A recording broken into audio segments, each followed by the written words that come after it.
I don't vote personally, and I know that, a lot of friends that I have don't vote. Do I vote? No.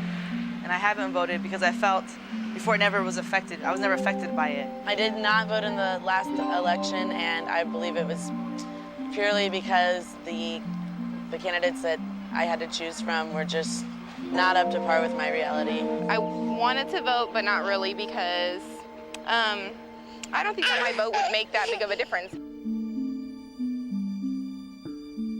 Women had to really fight to be able to vote. And so now we have the voice. It's like you want to push the mute button.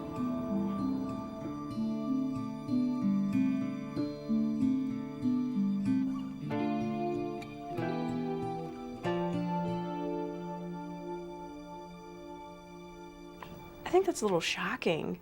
What were they doing? You have time to vote. You can vote early. You can vote at the poll. I think I'm surprised. 22 million. If I don't vote, I can't complain about whoever's in office if they're not representing me. I really can't complain because I never said what I thought in the first place should happen. You're basically saying, do with me what you will.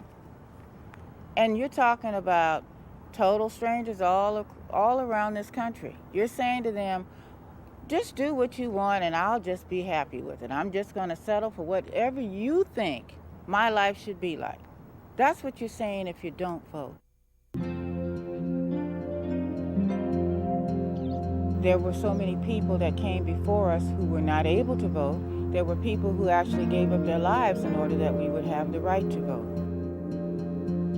Women won the right to vote in 1920 with the passage of the 19th Amendment to the Constitution. The margin of victory for the amendment was 1 vote in 1 state legislature. The first time I voted was as soon as I was of age. I'm not going to tell, though.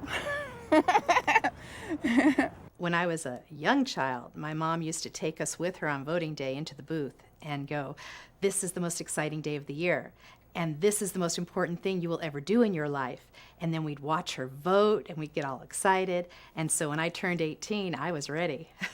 I don't vote nearly as often as I should, but as an African American and as a female, people fought for my right to vote, and so I think I owe it to them to vote. So you might not be a political person, but maybe you care about health care. Maybe you care about education. If you have children, where are your children going to school and how is your school going to get money? These are things that affect society on a whole, not just politicians. I would love for our district to put out just a little more money for our students, and that happens if we vote and if we get out there and spread the word about things that need to happen in the classroom. The irony of it is, I think if the women who didn't voted, their lives would be so much easier. I mean, there's just so many areas that your child is affected by your voice. And I would hate to see a mother that would not speak up to support what is important for her child. You are there to protect them. Your vote is part of that.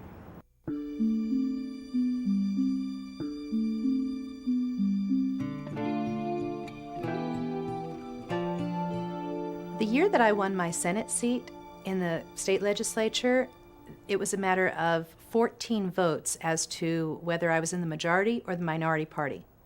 By 14 votes, someone from the other party won his election for state senate. 14 votes. I believe my vote makes a difference, and I'm going to do it. I'm going to go out there and say, you know what?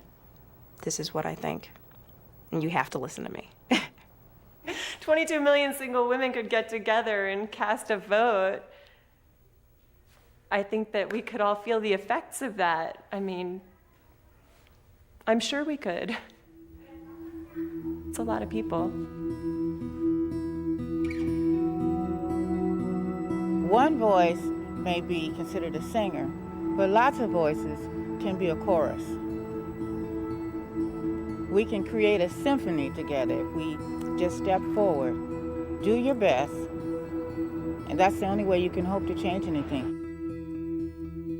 This November, one vote, your vote, could make the difference. I have to say, and even today, I'm just very embarrassed, the fact that I didn't vote last time. I'm very embarrassed. And it's shameful now. It's shameful for me to say I didn't vote, and to say that 22 million women didn't vote, it hurts. Yeah, I will vote in the next election, but I don't know who I'm going to vote for. So, yeah. Now I see myself as one of 22 million instead of just one. You know, I realize that each one makes up, you know, that 22 million.